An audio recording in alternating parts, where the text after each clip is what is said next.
Welcome to this Big Interview Icons series. We'll be shining a light on a legend whose name has lit up some of the conversations I've had with my guests over the last 6 years. This particular episode focuses on Roberto Mancini. At Sampdoria and Lazio, Mancini was Sven-Göran Eriksson's artist, an elegant Rolls Royce of a forward, beloved by his manager and by the club chairman. But Mancini could also be a hothead, a man who lost the rag with teammates or officials when things went wrong. As for Mancini the manager, Micah Richards speaks about working under him at Manchester City. He found Mancini to be a brutally honest perfectionist who players either loved or hated. Micah just loved him. The Italian improved him immeasurably as a player, made him fitter and more tactically aware, and of course, delivered that incredible 2011-2012 Premier League title, won in injury time against QPR. Here you have long flowing hair, Italian accent, alliterative name, Roberto Mancini.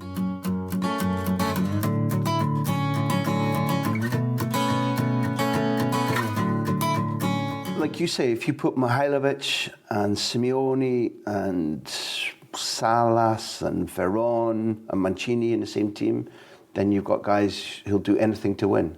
You know, these people, they were not coming to training and leaving. They came to training, they had ideas to discuss, they talked to the other players, they helped each other. And I mean, all of these are prima donnas, you could think. And they are in one way, but they work together. I mean, Mancini, what is Mancini? He's an artist. I think it was that year we had injuries on the midfield. And Mancini came into my office one day and said, I can play central midfielder. Hey, I said, out. You cannot play midfielder. You don't know what defending is. Test me, he said. We played badly next Sunday. He came back Monday, of course, and said, put me there. And I did it. We played 17 games. We didn't lose one game. And we make statistic about winning balls on the midfield. He won most of the balls, but never a tackle. He read and took the ball. He did a Seedorf. And when he got the ball, of course, he served. He was brilliant. Very, very good. But it takes... I would never have thought about that. No, but it takes... You also must know a lot of coaches who would even... a special player, they wouldn't listen. Because some people think, now I'm a lesser man if I listen to a player. That's a bad habit in management. Yeah, but that's very bad. It's my point, but it's also... If I don't listen to these players... But it happens a lot. They have 50 caps for their country, all of them. I have 0. And Mancini had been the trequartista, he'd been the magical player behind the striker. Oh, I mean, every striker who played with Mancini, they will say... He was the best. Look, Vialli was in our series and he does say that. He said that, of course. Wow. That was a couple. Yeah. Yeah, on and off the pitch, he explained. Yeah, of course. Crazy. You know, when I came to Sampdoria, I was in Benfica and they phoned me, so with a private plane to Monaco. And I met, Mantovani. Mantovani, the president, yeah. And Vialli and Mancini. We started there and he said, well, mister, he said, I don't really understand football, but these two guys here, he said, they got into the head that they want Sven Eriksson. So that's why you are here. No way. Yeah. So they were negotiating. When you have Vialli and Mancini saying, we've picked you over, everybody's like, where do I sign? Yeah. I'm in. Yeah. So he said, I'm here to take you as a coach. Well, after talking lunch and talking football and talking, he said, okay, now we talk money. And he said, Mancini, you two out. He treated them like his own sons. Like kids, yeah. Yeah. So he took paper. And a napkin. And he wrote, and he said, that's the money I pay you. I looked at it. And he thought, I can see that you're not happy. And he took a new one. And he wrote a bigger... No, I told him, I'm happy, but I didn't think you paid that much. Okay, now you have the bigger one, he said. And then he said, if not half of that money is paid before the season starts, you don't need to come if you don't want, and you can sue me. He paid half of the salary before the season started. I've never heard. I never like heard about it, but he was Mantovani. He was. Luca talked lovingly about him. Of course. And I asked you the Cragnotti question because for Luca to bring the title to Mantovani it meant something beyond. And Luca is, like you've been talking about, winner, character, hard working, demanding. But for him to repay that man was unbelievable. Mantovani was everything for them. If you went to Mantovani's home, which I did, many breakfasts, beautiful house on the outside Genoa on the cliff, view of the sea. In the entrance, he has a big family tree.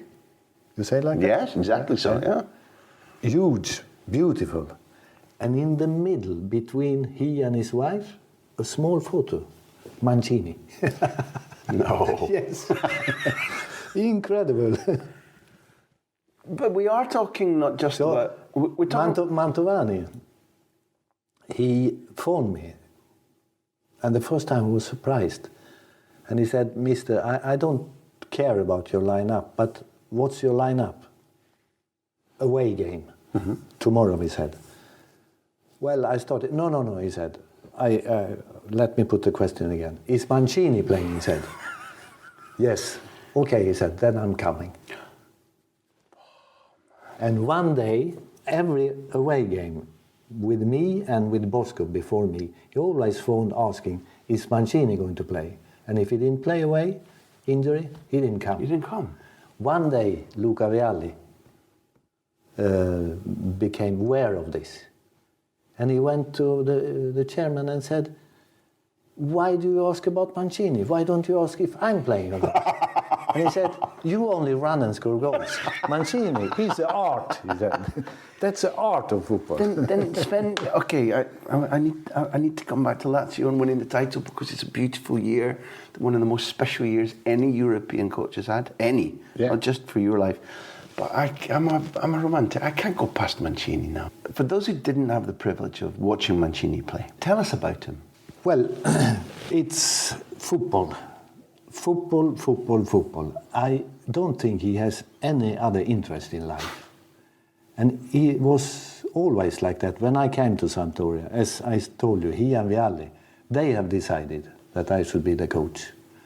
And of course, they defended me always. Not they, Vialli went, but Mancini. And Mancini, he was like, he checked with the kitman before every training. Everything's okay in the dressing room before the players. 1 hour before training starts. He phoned the kitman and asked, everything's okay in the dressing room? Yeah, he checked that. The chef cooking, making the food, he always phoned him. Well, I think we are ready at that time and the pasta should be ready. He did everything, everything. He was to the office, he was the only one who didn't need to knock on the door of Mantovani. He just went in. And if it was something with the team, he sorted that out with the chairman. Once a week or once every second week, dinner at the best restaurant outside Genoa, fish always, all the team, who paid Mancini, always from his pocket. Incredible. And I think he's still the same. Then on the pitch, well, he's an artist. What he sees, I can see from the bench some seconds later. Mm-hmm. He sees it quicker than me, than anybody. But it's a big but about Mancini. If teammates didn't do what they should do, he became absolutely crazy. And all teammates in Sampdoria, they knew that, but they accepted it. He got furious if you don't come back running, and absolutely. And referees. And the referees hated him. They respected him, but... Always. yellow cards, red cards for talking. And I spoke to him and I said, bloody hell, Mancini. So when Sampdoria played Barcelona, Champions League final, 92. in London. Memory, Yes. That was the year Bosco, the last year Bosco, then I took them over. But anyhow, Mancini was sent off for foul and talking. So when I started there, it came from UEFA, and that he got three ban. I think 2 or 3. And he came to me and said, I'm going to the chairman, and he has to sort this out. I'm going to make a protest and things like that. So he went to the office, and Mantovani told him, bloody hell. And he said, if you don't leave this office in 10 seconds, I will phone UEFA and ask them to give you 5 games. That was said with love. And does it help? Because you're now describing not a special footballer, but a special man. Yeah. Does it help when your personality is so strong that he looks the way he does? Because he's a man who looks well. Tremendously elegant, beautiful hair, dresses fantastically. He could have been a senator. He could have been a movie star. Yeah, for sure. There's a Is he one of these people who, when he comes into a room, whether he speaks or he doesn't speak, there's an electricity that people stop or not? No, he's not like Beckham. If Beckham comes in, it's electric. You're a very surprising man. No, it is Beckham. If Beckham sits there, you will love him after 30 seconds. And I don't know why. Because he will not say one word. Mancini is a little bit like that. He doesn't talk very much. But he has not the presence of Beckham.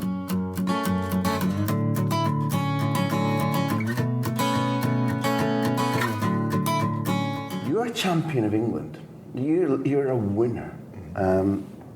Even though, it's now a couple of weekends ago that mad moment happened. How many times in a week or in a month, or when you wake up, or when you've had an awful day, or when you wake up and you pull the curtains and the sun's shining and you just go, 92nd minute and 30 however many seconds in Kuna. What's the abiding feeling of having reached the epitome of what you started to do? How does it stay with you? Does it manifest itself? Or is it just like only when some idiot like me asks you about it that it comes to the surface again? No, because I'm now in media, I get asked it probably every week. Right. What was that moment like? Mm-hmm. It was difficult for me because it was a bittersweet moment in terms of I'd played all the season and I picked up a hamstring injury. So Zabaleta came in and was doing really well. So the last 5 games, I didn't actually start. I always came on, and if there was one game I wanted to play, was the final game against QPR. And because Mancini didn't want to change a winning side, and I was his number 1 choice throughout the season, it was difficult for me to take.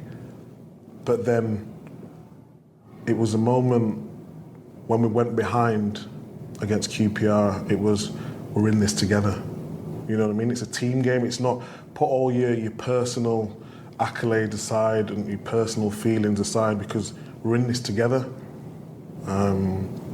And people always ask me, it's different for me because when you're playing with the likes of David Silva, Yaya Toure, company, it's sort of in their destiny.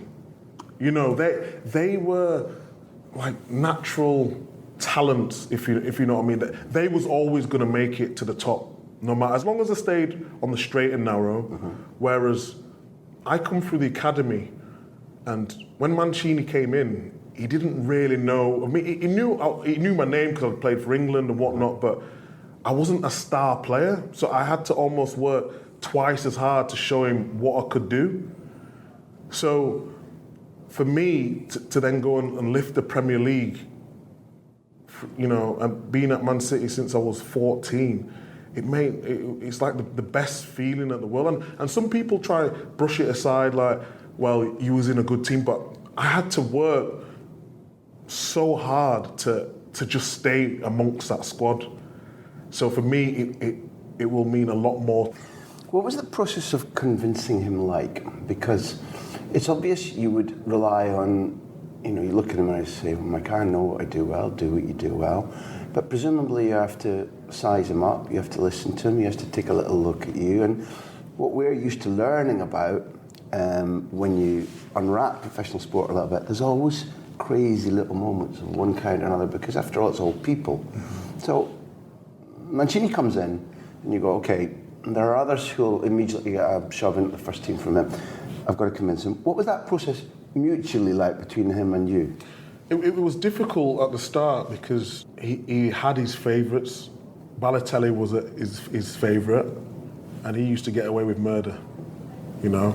I've said it time after time. But what people don't understand about Balotelli, he was one of the nicest people ever. And Mancini saw that me and him got on really well. So he thought, all right, let's see how this plays out. Mm-hmm.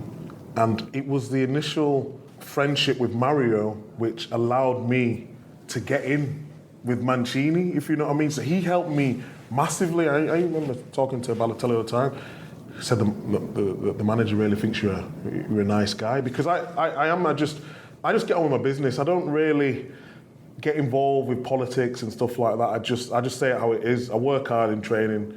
If you like me, you like me. If you don't, then But it was, I owe a lot to Balotelli for sort of smoothing over that relationship, because at the start, I don't think Mancini rated me, if I was being totally honest. He thought I had good attributes, but I don't think he thought I could turn into a world-class performer. Do you know what I mean? I don't want to say world-class, because world-class to me, I think of Ronaldinho, Ronaldo and all them sort of players. So I don't class myself world-class, but in that season, I performed at the world-class level, in my opinion. Not saying I was world-class. And it was all down to Mario Balotelli. Whenever I was doing an interview, I would always try to protect him, because I knew what the real Mario was like. And all he needs is someone who, he did so well, not maybe because of me with the friendship, because Mancini believed in his ability. When you've got a manager who believes in you, you can do what you want in the game. People would, outside of Man City would say, oh, he shouldn't be playing, Don't forget, we had strong strike force, Aguero, Tevez, Dzeko and Balotelli as well at the same. So he couldn't play every game, but that season he made huge impact, and I'd say it wasn't down to more me. I think it was down to more Mancini. But Mancini was just brutally honest with him. But it was like his son as well. Because Mancini is not an ordinary football man, in my opinion, by any means. He was also, for those who listen to this and only remember him as a manager, I'm old enough to have seen him as a player, and he was off the scale good. Off the scale. People thought Totti was brilliant. Mancini was, in all honesty, he didn't play for as long, but he was twice the player. Really? Mancini was off the scale. Just like a football Rolls Royce, but with a sort of Ferrari brain, elegant too. When they won the title at Samp, and him and Vialli, they ripped Italian football apart and played in a different style, because they were coming from an era which was much more cautious and much more percentage, and they weren't like that at all. And yeah, he's turned out to be a really interesting manager, but also a very stubborn, very opinionated man too. He's not your normal football man, I don't think. No, being brutally honest, there was half the changing room that loved him and half the changing room that hated him, and I think that's probably why he left in the end, because I think he'd lost the changing room. I loved him. I loved how brutally honest he was with me.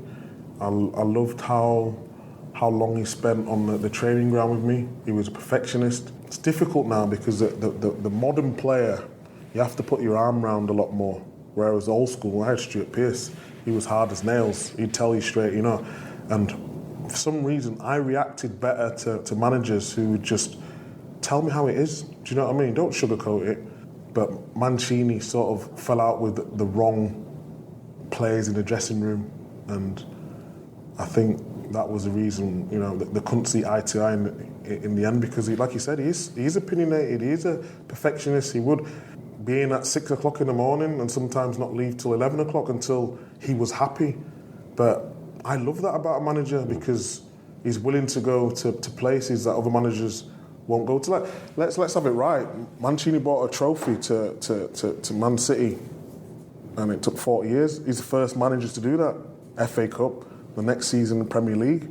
And we can talk about Pellegrini, we could talk about Pep Guardiola in terms of his style of football he plays, and winning back-to-back titles. But we was up against Arsene Wenger and Sir Alex Ferguson, top managers, and Mancini to come over here and do that. You said at the start, then how important it was to win a Premier League for a player, but arguably he's done something greater than what any player's done, because he's up against top managers in one of the hardest leagues, and that's why he has my full support whenever speaking about him. And I know he was a difficult character, but it works for some players and it doesn't work for others. What were the detailed things he did that helped you, that made you appreciate him? Tactically, because in England, when I first come through, I started as a striker at 11, then I was a centre midfielder till 14, and I only became a defender when I was 16, because someone got injured in the Youth Cup. So positioning-wise, I was playing for the first team at 17, so I didn't know nothing about defensive tactics and all that stuff. So a lot of people used to say to me, "Oh, that Richards is good, but he's always out of position." I was like, well, I've never played in this position before. I was just learning as I was going, and I sort of got thrown into the deep end because of my physical attributes. And as soon as Mancini came in, he said, "You can cross the ball. You can get up and down. You're quite fit. You can defend one-on-one. But tactically, you're nowhere near where you're supposed to be for a player who wants to be at the top level." And at first, as a player, you're like, "What are you talking about? I've been playing in the Premier League since 17. I know it all. I know." And then he showed me, "Well, look at this video. Why is your body position in this?" You know what I mean? Yeah, Detail. yeah. Why is your body position there? Why are you not supporting the play? Like you don't have your rest there. Have your rest further up the field, the way we want to press. If we're playing free at the back, this is where you need to be." And all these little things which I took for granted as a youngster. If I would have had Mancini from 18, I probably would have had 56, and I didn't have no injuries. Yeah. Take out my knee equation. I probably would have had 50, 60 caps for England, because he made me such a better player. All these things that I got away with other managers because I was just physically better than everyone else. That's what I loved about the Italian side, because it's tactics. Some say it's boring and it's repetitive, but they do it for a reason. It makes you better. It makes you better. A better chance of earning bigger salaries and lifting more trophies then. Exactly that. It's worth it. Were you a quick learner? I would say so, yes, but maybe not quick enough as some top managers wanted. Like Capello, I was in the England squad, 18, I was playing, then Capello came in, then he dropped me back to the 21s because he said, tactically, we don't think you're right, which, at the time you say, well, I don't agree with you. But then if you look back and I always look at my opponent, and that opponent, if I'm up against Glenn Johnson, Kyle Walker, whoever it was at the time, Wes Brown, I look, well, what they're doing, that's better than me. And sometimes, as a player, you say, well, they're not doing it. You know what I mean? Instead of thinking, well, you just do it and worry about yourself. You know what I mean? And I think that's where players get it a little bit wrong in their careers, in terms of they're worried about what everyone else is doing rather than fixing what you're supposed to be doing, you know what I mean?